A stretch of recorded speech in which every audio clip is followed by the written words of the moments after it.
O governador daqui do Distrito Federal, Ibanez Rocha, e o secretário de Segurança Pública, Anderson Torres, ex-ministro da Justiça de Bolsonaro, eles foram duramente criticados pelas autoridades federais e também pela própria população do Distrito Federal. Anderson Torres não está em Brasília, ele está em viagem. E o governador Ibanez Rocha, ele estava aí realmente sendo tranquilizado pelo secretário executivo ali da SSP do Distrito Federal. Então, eles realmente foram bastante criticados por conta disso. Quando a poeira começou a abaixar, quando as forças de segurança nacionais começaram a amenizar a situação, o presidente Lula, que estava em viagem para Araraquara para falar sobre enchentes que estão tendo ali em São Paulo, ele fez uma coletiva de imprensa extraordinária. E o que ele determinou? Ele determinou a intervenção federal na segurança do DF, daqui do Distrito Federal. O que significa essa intervenção federal? Agora, a segurança pública daqui de Brasília está sob responsabilidade do governo federal. E já há uma pessoa disponível para isso, que é o secretário executivo do Ministério da Justiça, Ricardo Garcia Capelli. Ricardo, ele vai ser, então, o interventor federal. Por conta dessa situação fora do controle aqui em Brasília, Lula decretou intervenção federal e agora a Secretaria de Segurança Pública do DF, a Segurança Pública daqui de Brasília, está sob responsabilidade do governo federal. Claro que essa intervenção federal precisa passar pelo crivo do Congresso Nacional, que vai já analisar a intervenção em caráter de urgência. Rodrigo Pacheco já convocou os parlamentares para falar sobre isso. Essa intervenção ela só vai ser autorizada depois do crivo do Congresso Nacional, precisa ser apreciado pelos parlamentares. Antes dessa intervenção federal, o governador Ibanez Rocha, ele exonerou Anderson Torres. Ele, então, foi demitido da Secretaria de Segurança Pública. Mas eu vou primeiro chamar a sonora, a coletiva de imprensa do presidente da República falando sobre a intervenção e anunciando quem seria o interventor. Vamos acompanhar. Nós chamamos essas pessoas de tudo que é abominável na política: invadir a sede do governo, invadir a sede do Congresso Nacional, invadir a Suprema Corte, como verdadeiros vândalos.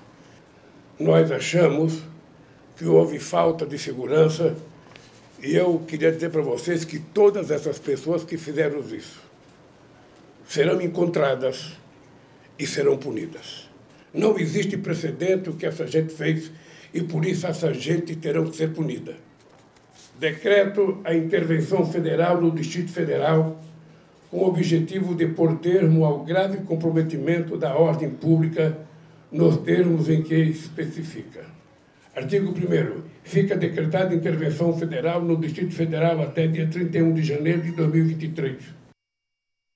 Daí, então, as duras palavras do presidente da República, Luiz Inácio Lula da Silva, condenando esses atos que já são tratados como terroristas. Não dá para chamar essas pessoas de manifestantes, não dá para falar que são cidadãos de bem, porque quem realmente é honesto, é de bem, não faz isso que fez aqui na capital federal ontem à tarde. Então, Lula decretou a intervenção federal e logo depois Flávio Dino, que acompanhou tudo o que estava acontecendo, esse quebra-quebra ali dentro do Ministério da Justiça, ele então colocou a Força Nacional nas ruas. Agora, sem que o governador Ibanez Rocha pedisse o uso da Força Nacional, Flávio Dino colocou os agentes aqui na esplanada dos ministérios para reforçar a segurança. Ele também deu uma coletiva de imprensa, vamos acompanhar.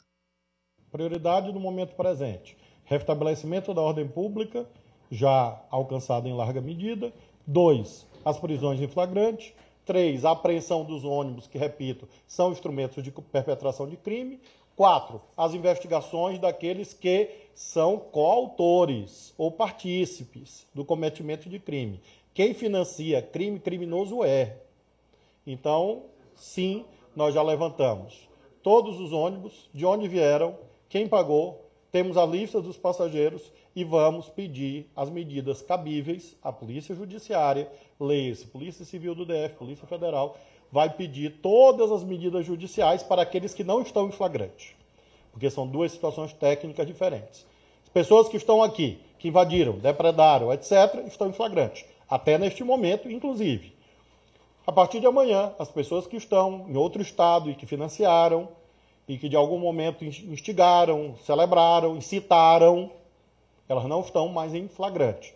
Mas as medidas de polícia judiciária serão tomadas e serão todos identificados um a um.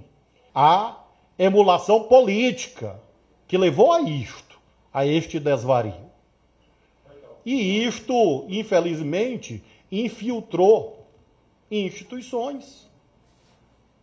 Alguém tem alguma dúvida quanto a isto? Há instituições que foram, não totalmente, evidentemente, mas uma pequena parte, contaminados por essa ideia de vale tudo.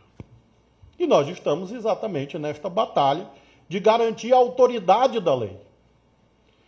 E acabei de ver uma pesquisa de opinião pública, realizada há pouco, 90% da sociedade brasileira repudia os atos que aconteceram hoje na esplanada dos ministérios. Então, quero crer que essa tragédia que aconteceu hoje, essa tentativa de golpe de Estado, servirá para unir a sociedade brasileira na proteção da lei, para isolar ainda mais os extremistas e para sinalizar que nós precisamos agir ainda de modo continuado, com firmeza. Porque às vezes na crítica política é dito assim: o governo federal tem que pacificar o país. É tudo que nós queremos. Em nome de nosso Senhor Jesus Cristo, eu juro que é tudo que nós queremos, a pacificação do país. Agora, como é que se pacifica um país nessas condições? Com pessoas querendo jogar bomba, dar tiro, invadir, depredar. Então, que fique claro que as nossas ações de força derivam da reação legítima e obrigatória contra aqueles que querem violar a lei e cometer crime.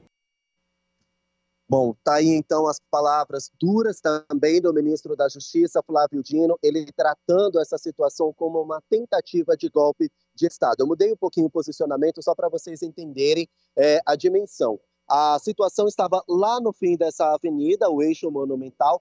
Esse monumento redondo aqui e esse outro prédio branco aqui, retangular, eles são a Biblioteca Nacional e o Museu da República. Quando acabaram o quebra-quebra lá na Praça dos Três Poderes, alguns manifestantes vieram para cá e tentaram invadir esses dois prédios, mas não conseguiram. E tudo isso sob forte crítica também da Polícia Militar. Vou até pedir para colocar esse vídeo no ar. Nós separamos um vídeo da Polícia Militar, porque no momento em que estava todo esse clima de tensão, todo esse quebra-quebra, alguns policiais militares não estavam simplesmente fazendo nada. Alguns estavam comprando água de coco e outros simplesmente estavam filmando e rindo da situação. A Polícia Militar também foi bastante questionada, mas até o momento a assessoria da PM, da corporação, ainda não falou nada, ainda não se posicionou sobre esses policiais militares que vocês viram aí nas imagens, que estavam apenas tirando foto,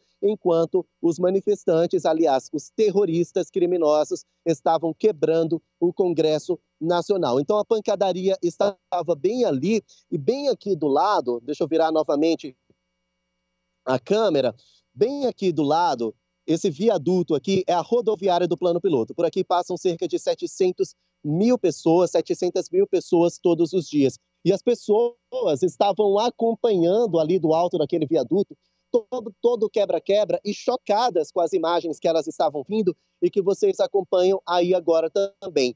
Realmente uma situação que estava fora do controle e aterrorizou os moradores daqui do Distrito Federal. Então a situação realmente é bastante complicada aqui em Brasília, Emanuel. Igor,